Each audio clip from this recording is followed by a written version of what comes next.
தேச விடுதலைக்காக போராடிய வீரர்களை நாம் நினைத்து பார்க்க வேண்டும்.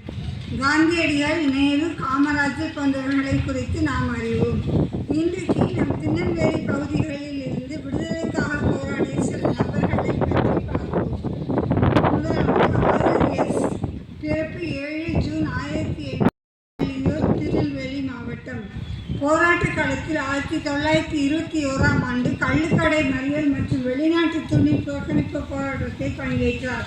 நீதிமன்றத்தால் சிறை தண்டனை விதிக்கப்பட்டது. பத்மநாபபுரம் சிறையில் முன்னாள் திருவிதாங்கூர் சமஸ்தானம் 9 மாதங்கள் அடைக்கப்பட்டார். இரண்டாவதாக பவுல் ராமசாமி. பிறப்பு 10 மே 1906. தந்தை பெயர் பொன்னையா. மாவட்டம் சிறையில் அடைக்கப்பட்டார். சாமுவேல் ஏசுதாசன். பிறப்பு 1915. தந்தை மலையப்ப பிள்ளை. மாவட்டம் திருநெல்வேலி. போராட்ட காலத்தில் 1941ஆம் ஆண்டு தனிநபர் சத்தியாகிரகத்தில் பங்கேற்றார். பாதுகாப்பு விதியின் கீழ் கைது செய்யப்பட்டு தண்டனை பெற்றார். அலிபுரம் சிறையில் 35 மாதங்கள் அடைக்கப்பட்டிருக்கிறார்.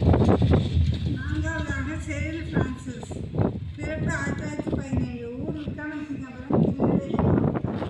போராட்ட காலத்தில் கம்யூனிஸ்ட் கொள்கைகளை பின்பற்றியவர். 1940ஆம் ஆண்டில் தனிநபர் சத்தியாகிரக இயக்கத்தில் பங்கேற்றார். இந்திய பாதுகாப்பு விதிகளின் கீழ் கைது செய்யப்பட்டு வேலூர் சிறையில் விசாரணை கைதியாக அடைக்கப்பட்டார். இவர்கள் மட்டுமல்ல, நம் நெல்லை மண்ணிலிருந்து இந்திய விடுதலை போராட்டங்களில் எவ்வித தயக்கமும்